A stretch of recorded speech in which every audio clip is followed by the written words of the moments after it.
الحمد لله والصلاة والسلام على رسول الله. أنا ناصح للحكومة السورية الجديدة ولرئيسها أحمد الشرع حفظه الله ووفقه أن يضربوا بيد من حديد على الدروز وعلى العلويين وعلى الرافضة، فإنهم لا أمان لهم ولا ينفع مع هؤلاء. اذهبوا فأنتم الطلقاء. هذه قلة فهم وقلة علم إن صدرت من أحد من أهل السنة. لا ينفع مع الرافضة، اذهبوا فأنتم الطلقاء. لا يصلح مع الرافضة إلا الإهانة والاحتقار والازدراء والبطش، حتى يمشي أحدهم ذليلا حقيرا مهانا، وإلا لن يترك المسلمين في شأنهم. انظروا إليه، وفقه الله، عفى عنهم وتركهم، وإذا بهم بعد شهرين يريدون الانقلاب عليه. الدروز تتعاون مع اليهود وتطلب اليهود تنقذها، دروز رافضة، والعلويون يطلبون روسيا ويأخذون الأوامر من خمنائي وشلة خمنائي رافضة. والرافضة الذين يسمون رافضة رافضة، لا يركن إلى الرافضة بجميع أصنافهم، لا باطنية ولا رافضة ولا اثني عشرية ولا زيدية ولا أحد. لا يركن على رافضي، لا يركن على رافضي إلا قليل الفهم، قليل العلم، قليل الإدراك، قليل المروءة، قليل المعروف. فمن رأيتموه يركن إلى الرافضي فاعلموا أن فيه هذه الصفات الذميمة الحقيرة. فهذه نصيحة لأهل سوريا: لا تأخذكم في الرافضة إلا ولا ذمة. من كان يريد الخمنائي يذهب عند خمنائي، ولتبقى الشام سنية سلفية، وقريبا صنعاء بإذن الله عز وجل تعود سنية سلفية، وهكذا بغداد ستعود إلى حضانة السنة والسلف، وهكذا الأهواز ستعود إلى حضانة السنة والسلف، وهكذا بيروت ستعود إلى حضانة السنة والسلف. لا بقاء للرافضة في البلاد الإسلامية إلا أن يكونوا مع النفاق، كما كان عبد الله بن أبي بن سلول، وكما كان عبد الله بن سبأ اليهودي، سلفهم السيء، سلفهم الحقير. الرافضة قام عليهم علي بن أبي طالب وحرقهم بالنار رضي الله عنه. الرافضة قتلوا الحسين بن علي رضي الله عنه. الرافضة رفضوا زيد بن علي رحمه الله. الرافضة أعمالهم قذرة، لا أخلاق، لا مروءة، لا عقيدة، لا استقامة، لا توحيد، لا شيء.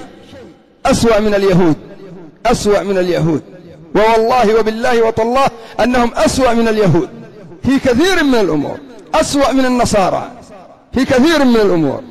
فهذه نصيحة لأهل سوريا: مكنكم الله، خذوا على أيدي الرافضة، لا تبقوه في وزارة، لا تبقوه في عسكرة، لا تبقوه في إدارة.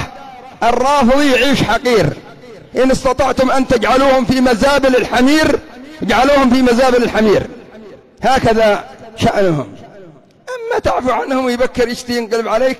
سبب فشل ما يسمى بثورة 26 سبتمبر أنهم رحلوا الإمام البدر وجابوا لنا فلان المتوكل، فلان الهادي، فلان المؤيد، فلان الزعطان، فلان الفلتان، هذا القاضي وهذا الوزير وهذا المدير وهذا الأمير، يعني دائما خلفنا بابها. هذا هو السبب.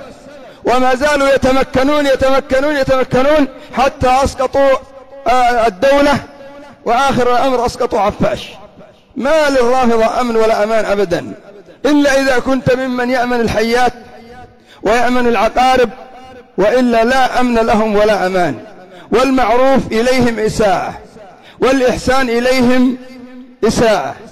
هذه نصيحة وجهها، وقد وجهت نصيحة سابقة للأخوة السوريين أن يلتزموا عقيدة السلف وينشروا عقيدة السلف ويعظموا هذا الباب. والآن هذه النصيحة الثانية: إذا أردتم استتباب الحكم للسنة فلا بد من قهر الرافضة وقهر الباطنية. والذي يريد إيران يفتحوا له طريق إلى إيران، قولوا لهم هكذا: تريدون سوريا كونوا على ما عليه أهل سوريا، تريدون إيران ذهبوا إيران، تمسحوا بقبر الخميني، يتمسحوا بقبر يعني القبور التي يسموها في كربلاء، دعهم يتمسحوا بالقبور.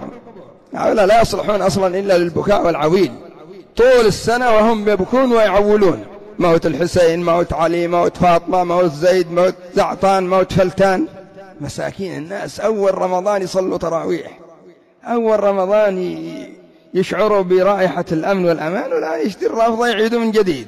قد قال هذاك الرافضي: قل لفهد وللقصور العوانس إن لنا سادة أبات بفارس، سنعيد الحكم للإمام إما بثوب النبي أو بثوب ماركس. هذه عقيدة الرافضة، إنما يريدون الحكم. انظر كيف يقول هذا الخبيث: سنعود الحكم إما بثوب النبي، يتقمصوا يحب الحسن وحب الحسين وحب علي وفاطمة، وإما بثوب ماركس اليهودي. أصلا هم يهود، هم يهود القبلة، ونتنياهو وشلة يهود الملة، والله المستعان.